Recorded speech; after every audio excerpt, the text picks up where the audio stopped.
Thanks for having me, everybody.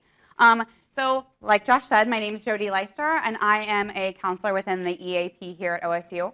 If any of you don't know what the EAP is, it is a 100% complimentary benefit to all employees that are 50% time or greater. So we do things like this all of the time. It's one of my favorite things to do, but we also do a lot of counseling. So I see people in our office on Ackerman Road, and then we also have a network much like the OSU Health Plan Insurance Network that we can see people in Franklin County and contiguous counties. I did bring some brochures specifically about the EAP and what the benefit is for you, so please feel free to ask any questions or to take those with you. We have an email box that we started about a year and a half ago, and it's been great. So if you have any questions, you can email us. It's at eap@osumc.edu. I'm sorry, yes, .edu. And it's answered by one of us clinicians at all times, so it's confidential, so feel free to ask any questions that you might have. Today we're going to talk about resilience. Resilience is kind of a buzzword that most of you have probably heard for the last few years when it comes to pop psychology, but it is for good reason. There's a lot of information out there, really good information if you're willing to look for it or if you're willing to try to implement it, about how to help you to manage stress and to become much better at bouncing back in the face of adversity. So today we're going to talk about what resilience is. We're going to talk about what makes somebody resilient. How does optimism feed into resilience? What you can do today to be more resilient, and then I'm going to give you some basic skills for just some stress management at the end, and hopefully you'll be able to implement those right away if you need to. I will say that I always implement them, especially the deep breathing, right before I do any type of exercise like this, so I practice what I preach.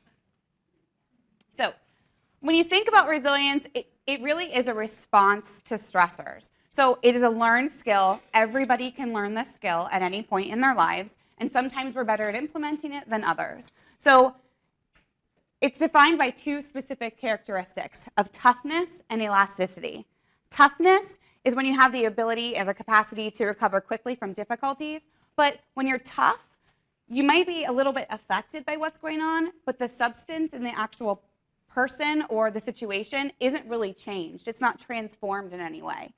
But with elasticity, there's an actual transformation that happens. Something can change and something can occur with an individual, and they maintain their integrity, but they're then able to be new and renewed after that situation might occur. When we think about mental resilience, American Psychological Association defines it like this: the process of adapting well in the face of adversity, trauma or tragedy, or threats of significant source of stress. It means bouncing back. So that's one of the reasons why we focus on the idea of learning how to bend, not to break, like the title of my presentation says. And Merriam-Webster defines, ooh, there it is, it's on. Defines it as the ability to become strong and healthy and successful after something happens that might be bad.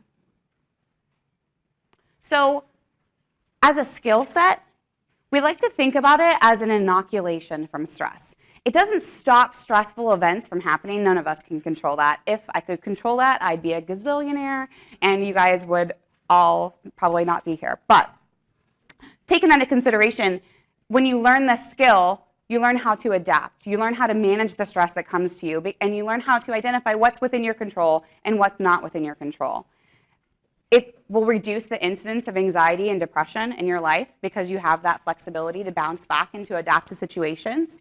You're going to have better health and more resistance to disease.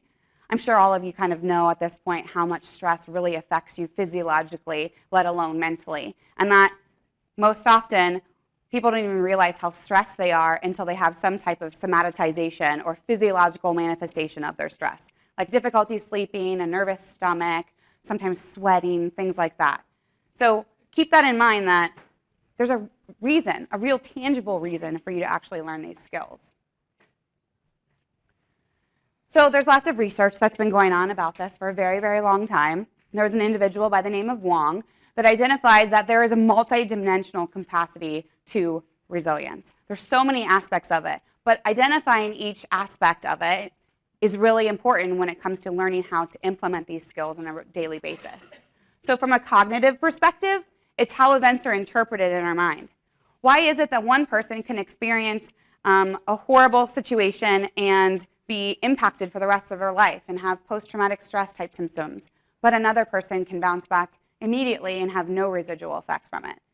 There are lots of reasons behind that. One might be more resilient, or obviously is more resilient than the other, but it's also how that event gets interpreted in their mind about what's happening. How do you interpret daily stressors? How do you interpret life circumstances that you have to handle? From a behavioral perspective, it's habits. Habits of persistence and endurance in the face of challenges and failure. One of my biggest mantras that I try to live my life by is persistence, not perfection. I tell myself this all the time. Just persist. Persist through it. Everything has to end at some point. Anxiety and stress and events that are really, really tenuous for us, they're all like waves. They have to break at some point. They always do. From a motivational perspective, if you have a clear sense of purpose and commitment, it's going to help you to persist and to keep going.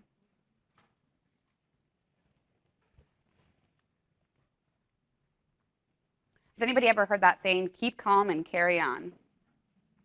Yeah? There's like t-shirts and stuff about it. I really like that. It's kind of another mantra I try to use. From an existential and spiritual perspective, having a sense of larger purpose and being able to realize, how small you are in the grand scheme of things can be very, very impactful for increasing your resilience as well. It's one of the reasons why I love going to the ocean. I'm not a beach person by any means. I'm a redhead. I blister and get sunburned within like 15 minutes. But I love how small and unimportant I feel. And that might sound strange to some people, but it makes my problems seem a little bit easier to deal with on a day-to-day basis. I don't know if any of you feel that way. From a relational perspective, a sense of social connectedness is imperative. Being able to know that you have a purpose, not just to the organization that you work for or to your significant other, but to the community that you involve in, and anything that you do to engage and to get that need for connectedness filled is going to really help build your resilience. From an emotional standpoint, your ability to tolerate negative emotions. You'd be so surprised how many people do anything possible to push away and stuff away negative experiences. I mean, it's unpleasant, of course. We're animals. We seek pleasure and avoid pain, but negative emotions also help us grow as individuals. I'm sure you guys have heard about all the emotional intelligence stuff that's going on here at the university. I do a lot of training specifically about emotional intelligence and how to tolerate that. So I encourage you to check it out. There's a lot right now through YP4H that they're offering too. I'll talk a little bit more about through the WILL program and Virgin Pulse. Really, really encourage you to check out that webinar that they have for Emotional Intelligence 101. So there are specific qualities of resilient people. And I want you to kind of think about these and really try to be introspective as I'm going through them, because you probably possess most of them. I mean, at any given point, you possess some of them at least. And not everybody can be perfect all the time when it comes to this, We all have bad days. So a resilient person tends to adapt quickly, meaning that they can go into a situation and they can evaluate the situation and what their role in it is, and then execute a plan of action pretty quickly. They're optimistic. Is anybody optimistic? Who would classify themselves as an optimist? Awesome. Good for you. Did you learn how to do that, or are you just naturally optimistic? I had to learn this skill, and it has taken me years and years and years because I'm naturally not an optimistic person. And one of the beautiful things about doing this over and over and over again and teaching people these skills is that hopefully vicariously I get to learn some of it too. And it's true, but it is a struggle every single day. We're going to talk a little bit about learned optimism in a little bit, but having a sense of humor is key to that. Finding the humor, finding the levity in life is very difficult, but a resilient person tends to be pretty good at it. Anybody that knows me knows I make a lot of jokes. I make fun of myself a lot. When you think about the top comedians in the world, like Ellen DeGeneres, for example, one of the ways that she got so popular and so famous is that she never makes fun of other people. She never puts other people down for her craft. She does that to herself, but she also humanizes herself when she does that. She can find the humor in the everyday nuances of life, and it's idiosyncratic, and she likes it, and she's good at it. Resilient people tend to focus on the future. They have something that they want to work towards. There's a goal in mind. We talk about goals in our lives based on these milestones that we have. So I'm going to finish high school, go to college, go to grad school, meet that person, get married, have those kids, buy that house. One of the problems that I see from doing this from a mental health perspective and just learning throughout life is that most of us kind of cut off our goals at around 45, because then the next goal is about retirement. You have so many more things in your life that you have the ability to do. But being able to actually see things as opportunities, being able to see opportunities and work towards them and set those goals is extremely impactful. Even if it's a small goal like, I'm going to make my bed every day, or empty the dishwasher, or lose weight, or go to a trip to the Bahamas, which I would never do because I hate the beach.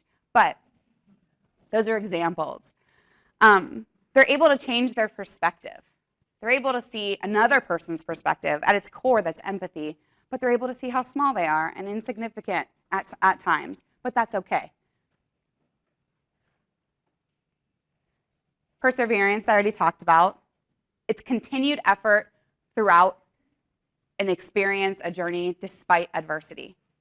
It's pushing yourself even though it's uncomfortable.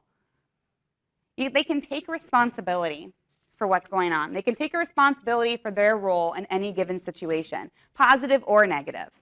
So that's that manager that's actually able to identify when they've done something wrong or when they need help in a specific area. You love those managers most likely because they're relatable.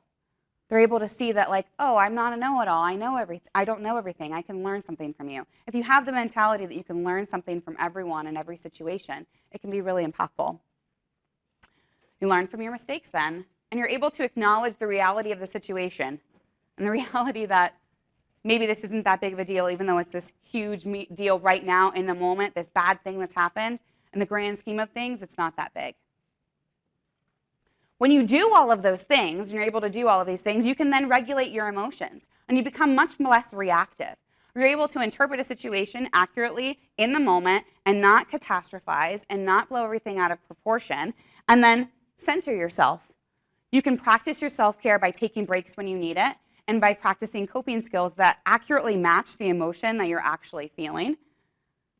You use healthy communication skills with the people around you to tell them, this is overwhelming for me, I need a break, I need to go take a walk. All of these skills and these characteristics, they play off of one another. So like I said, you're not going to be perfect at it all the time. But if you can kind of sit and think back, how do I do this in my life? What are some of the things in this list that I don't do as often as I could or often as maybe I should? That's kind of what I want you to take away from this today. Ultimately, people that are resilient have loving and fulfilling relationships. They tend to be more self-confident, and they tend to create a work-life balance because it's important to them. There's a resiliency scale on our website that I would encourage all of you to check out. So this is just an example of how to go about doing it. So the osuhealthplan.com/EAP, you click on the Impact Solutions link because that is our third-party vendor that we use. They operate as a kind of our network external to our Ackerman Road office. Wonderful resource for all of you. Buckeyes is the password. I mean, is there a more appropriate password? And then you look under assessments and resiliency scale and you take the assessment. This is a picture of what the assessment looks like. So going through these questions, when I make a plan, I follow through with them. Sometimes, that's probably a 4. Sometimes if the plan is specifically just for me, I'm not as good at following through. If it's for somebody that I really care about, like my kids or my boss, then I'm probably going to be much more consistent with following through. Understanding those things about yourself is good. I seldom wonder what the point of it all is. I take things one day at a time. These questions are things that maybe you don't actually think about on a regular basis, but it's going to force you to think about it and answer it in a really objective way. And I like it. But this scale, much like any other type of personality inventory, like the Myers-Briggs or anything like that you've ever taken, it is somewhat contextual in that it's the lens that you're experiencing in that moment that you're viewing these questions through. So you can take it multiple times, and you can see, maybe your answers are going to improve or not be as good. But the goal is always going to be implement these skills after you take it based on the areas that you think that you need to improve upon, and then hopefully you'll see some marked growth in those specific areas. So what skills do you need? We already talked about the characteristics of resilient people, so we kind of have alluded to it. But the skills that you really need are to believe in yourself. It's kind of a touchy-feely concept for some people. But do you really believe in your ability to meet your goals, the ones that you have set? And are you confident in your skills? And if not, what do you need in order to get there? Are you confident in the quality of your relationships? Are you confident in your physical health? Are you confident in your position at work or your role as a parent? Those things. Again, we all ebb and flow. There's nothing concrete about this. But think about that. Realistic optimism. See what can be, but also what is. Again, that's not teaching you to be Susie Sunshine.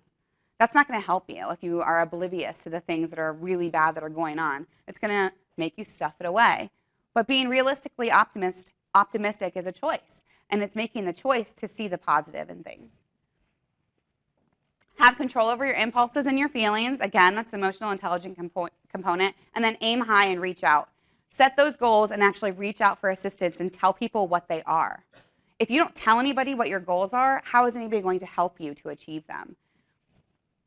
Has anybody ever heard about the impact of writing things down, and that when you write things down, you're more likely to actually achieve them? There's a lot of research to support that it's really true.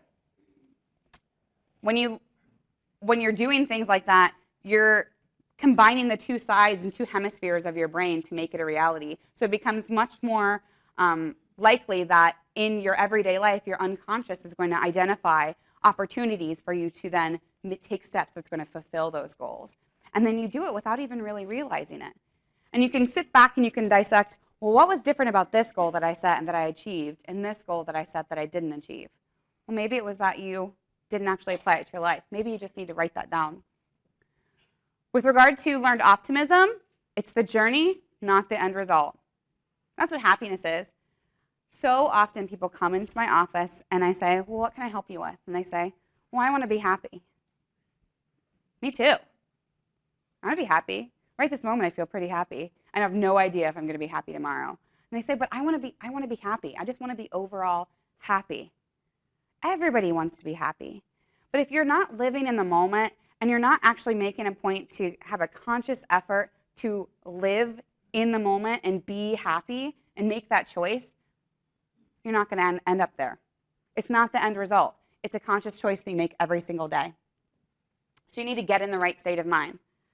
For optimism, building your positive psychological capital in order for you to be more resilient, have confidence, and that's efficacy.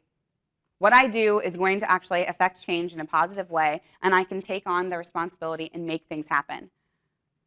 Make a positive attribution about succeeding now and in the future. And it might be just affirmations. Do any of you use affirmations? I have a couple apps on my phone that I have to access sometimes, kind of ping every morning and tell me. Sometimes it's annoying, I have to be honest, but I try to be optimistic. It's trying to help me. I reframe. You have hope in the future. You persevere towards your goals. When it's necessary, you redirect your path back to your goal. We all get on tangents. We all get sidetracked. That's okay. It's part of the process. And then for resilience. Isn't this annoyingly circular? I find the concept of resilience and the concept of optimism very, very, very circular. And that for some people, and even for myself at times, it can be very, very annoying. But it just goes to show you that there's not some magic pill and there's not some magic method that you can use to get there. It's a conscious effort you make every single day. So here are 10 ways that you guys can focus on building your resilience today. Okay? So you make connections. Are there people in your life that you have neglected to reach out to? Are there people in your life that you feel like you could do a better job at nurturing your relationship with? With this day and age, it takes seconds to send out a text message. Why do you avoid it? Do you feel like, oh, that's going to be reinforcing that relationship more, but I don't actually have extra time to spend with them? I'm a parent of 2 small children, and I definitely experience that. But sending a text message is easy. Telling somebody how important they are to you or telling somebody that they did a good job is very important. Whatever connections you have, make an effort to nurture them. Avoid seeing your crises as insurmountable problems. We have this need as a culture to attach a positive and a negative value to everything that happens in every realm of the world. And things do not exist that way. We think that they do. Again, we're conditioned to think that, but they don't. I have no control over what happened 2 seconds ago, and I have no control over what's going to happen in 2 seconds. I think I'm pretty sure I'm going to be standing here, and I'm right because 2 seconds passed. But when you think about that, like, nothing is insurmountable. You're going to persist. You're going to still exist. You're going to still be. You're going to still move past things. You may be a little bit changed. You may be a little bit more renewed if you're elastic, or you may have just powered through if you're tough, but you can't change it. Accept that change is a part of living, though. That, like, you cannot stay stagnant. If I were the same person that I was when I was 23, I wouldn't be married. I know that. Thank goodness for that. If I were the same person I was then, there's so many things in my life that would be completely different. Change is uncomfortable, but it's necessary for growth. So you have to look at it that way. How am I supposed to grow? How am I supposed to learn from this situation? I implement this a lot. In the last 7 months or so, I would say since January, I've had a lot of loss in my life. Transformative types of loss, of losing peers and friends and things like that. And the one thing that I always make a point to ask myself is, what am I supposed to learn from this situation? And it helps. It doesn't make the pain go away. It doesn't make it any less. But it helps me to see that there's a reason for things. If you can look at things from that optimistic perspective, it makes a big difference. When you're moving towards your goals, after you've identified them, you feel a little bit less stuck. Even if it's just reorganizing your kitchen, some type of movement towards some goal, whatever it might be, is impactful. Because then you can take decisive actions. You take a decisive action, make a decision about something, and actually do it. Do any of you struggle with making decisions? Somebody raise their hand. My sister is like this. I have a twin sister. We're polar opposites from one another. It's kind of creepy. But she's the most indecisive person, and we have this argument all the time. You realize by not making a decision, you're making a decision, right? By freezing and not doing anything or choosing anything, you are actively making a choice. You never know. Make the decision. See what happens. Test your resilience by doing so. Look for opportunities for self-discovery. That kind of goes with moving towards your goals. If you don't know what your goals are, explore things. Give yourself the opportunity to daydream. And daydreaming is a default setting for our mind. I mean, it really is. We can't be on 24/7. So when you're autopiloting on your way home, try to make a conscious effort into channeling that into your next vacation, or what's one thing you've always wanted to do for yourself, like learn how to sew or run a marathon, or I don't know what they might be, but anything like that. Nurture that positive view of yourself. When you set those goals and you're making those decisive actions, get those affirmations going and say, I can actually achieve this. I can do this. Positive thoughts, positive intentions lead to positive outcomes. Keep things in perspective. Keep things in perspective and understand that, like, again, in the grand scheme of things, today is one day. It's a blip in your timeline. I've used that experience or that example to people a lot, specifically adolescents, because in adolescence you feel like what's happening right now is the end of their world. But keep it in perspective. It'll change again. When I first started at OSU, it was about 3 years ago, my then director told me, it's going to take you about 2 years to understand everything at OSU. And I was like, okay, great.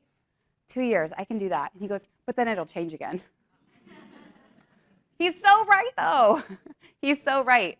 That challenges your resilience. And it does. There's so many different changes. Anybody who's visited the health plan knows that we have just changed our geographic location in the EAP, moving from one floor to the other and sharing space and all this stuff. And it's definitely challenging my resilience, but in a positive way. Because now I'm getting to develop new relationships and make new connections with new people that I didn't have the opportunity to see on a daily basis. And it's kind of nice. I'm getting into the good part of it, and I really like it. Maintain that hopeful outlook. Easier said than done, depending on what the stressor is, but When you're taking care of yourself and you're doing all of these things, take care of yourself physiologically, mentally, spiritually. You guys made an intentional choice to come here and to have lunch today. How many of you don't have lunch on the regular basis? Today, you put yourself first and you made a choice to have a lunch and to take care of yourself. And hopefully, you're going to implement some of these things too. So kudos to all of you. And I'm guilty of that too. I eat at my desk all of the time.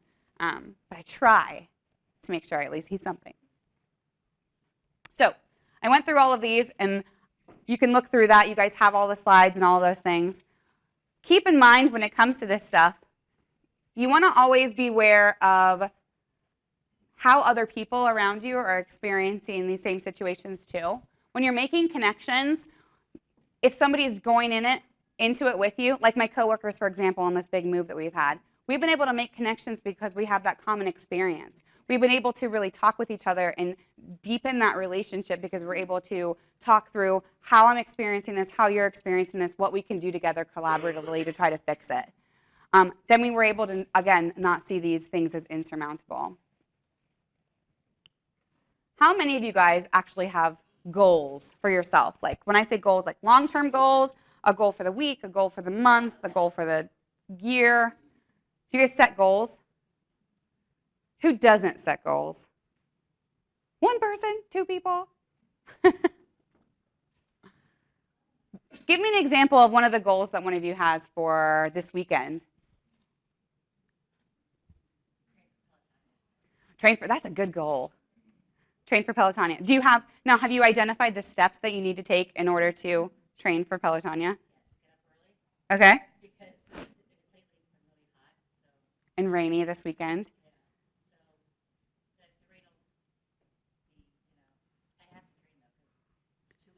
Yeah. No, that's a really great goal. So you know that the first step is going to be getting up.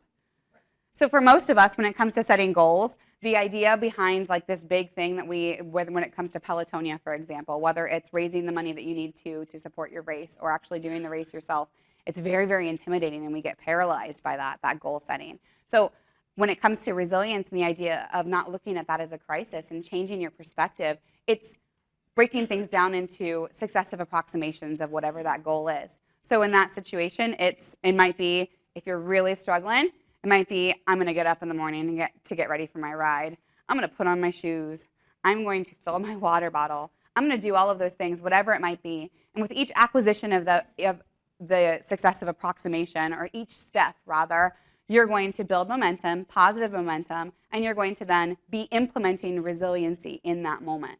Because you're tired. You probably don't want to ride that bike. And it's going to be really rainy. You probably don't want to ride that bike. But you're going to push through it. And at the end, you're going to feel great. And you're going to be changed. And it'll be wonderful.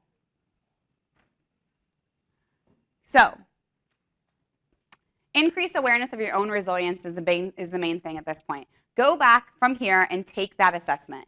Take the assessment and ask yourself, even when you're looking at past events, think about a traumatic event or even something that was just really difficult for you over the last week.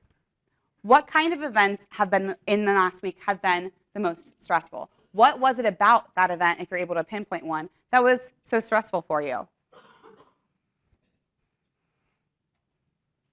Can you think of a time when you got through something difficult or a challenge that was similar to that? What did you do? How did it make you feel about you? And what did you learn about yourself? Whom do you have to reach out to for support during any time that you might experience stress? So this is, reflective, but doing this and being intentional about it, understanding that we are creatures of habit. We all fall into these patterns of acting and behaving the same way that we know we have in the past, whether it works for us or not. Isn't that what people say the definition of insanity is? Doing the same thing over and over and expecting a different result? We all do it, though. We all do it because we get habituated to it. But if you take this perspective and you're able to really dissect it that way, you can see, did it work for you? If it didn't work for you, whom can I have you reached out to? Whom can you reach out to in the future? How can you implement that on a more consistent basis? So Strategies for social engagement: unplug, interact face-to-face with people, send out those text messages, try to participate in random acts of kindness. And a random act of kindness is opening the door for someone. It's not donating $1 million, which if you have and do, kudos to you. Think about your purpose. Attend church. Talk to a pastor. Accept things that you can't change. Focus on what you would like out of your relationship with a higher power existentially. And how can you go about getting it? From a cognitive perspective, what do you need to help you to pay attention and to be attentive and focused and mindful and in the moment on any given basis? Choose gratitude. That's a big one. Give yourself permission and accept that some things are out of your control and that life happens. It's not, nothing is all or nothing. Things are not good or bad. They just are. It's so freeing if you can really internalize that concept. I mean, again, you're not going to be able to do it 100% of the time. I can't either, but it is definitely a philosophy that I try to approach my life with. Change requires commitment. It requires that you are able to withstand some level of discomfort, and you can choose how you want to respond. I want you guys to take a minute to identify one thing that you guys want to build on or work on to build your resilience. Write it down. Be specific. We already talked about how writing things down makes it a reality. I supplied a link down here at the bottom for a really interesting article about some of the research that's done specifically about that, if any of you are curious. One of the things that article says is that you're 42% more likely to achieve your goals and your dreams simply by writing them down. There's actual biology behind it. I mean, most of you are medical professionals, so you understand what the right hemisphere and the left hemisphere does, and the corpus callosum connects the two of them. But it really transcends that brain barrier to make you much more likely to achieve that goal. Here's a coping skill that I want you to try to implement.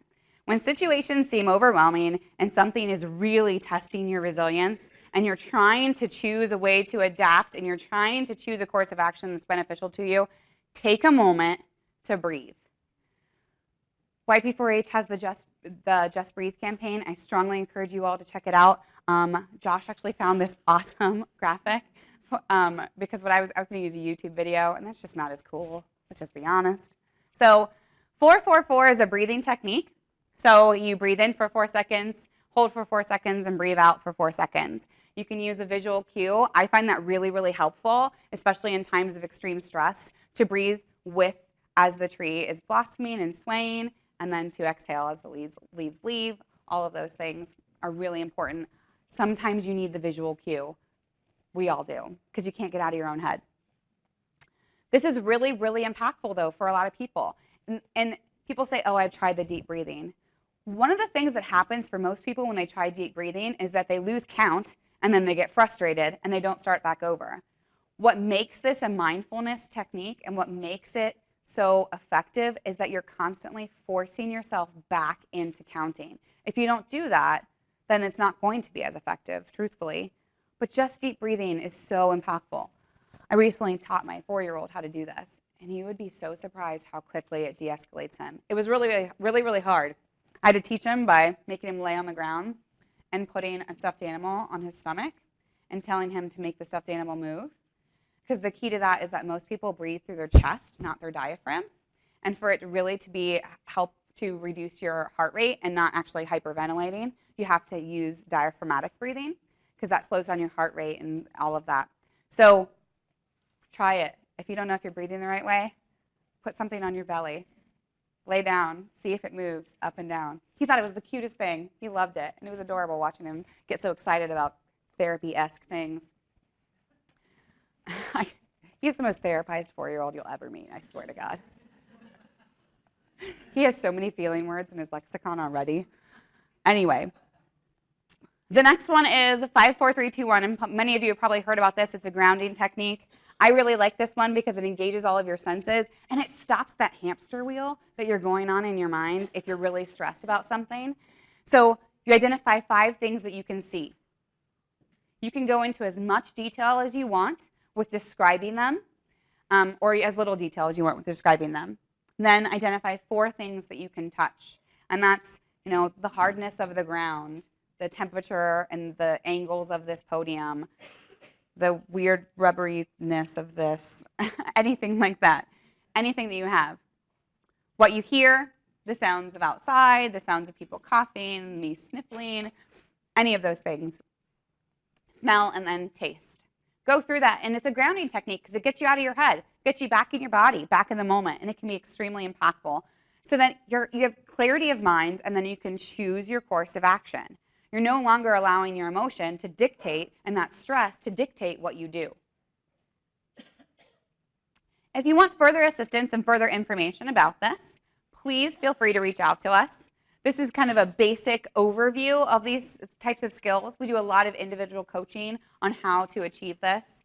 I had put a Just Breathe link in there, but do any of you know what the Just Breathe program is? Yeah?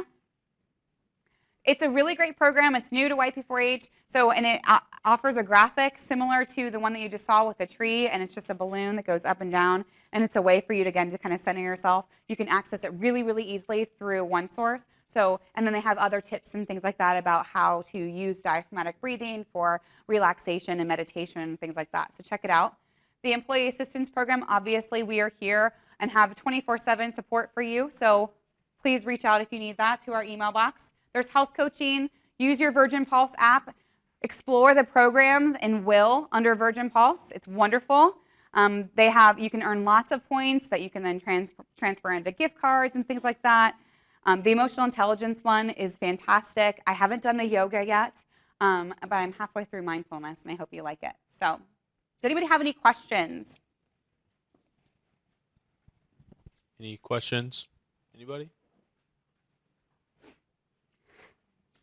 It's okay if you don't. Going once? Going twice? If you want a more in-depth view of resilience and all of the different components that I talked about in this overview, we have resiliency recordings and webinars right now on the EAP website. So it gives you all of these different topics. They're about 10 to 20 minutes long, depending on which topic you would like to learn about. And then we also have the ability to come to your department to talk about any topics that you would like to related to this or anything else. So thanks for being here.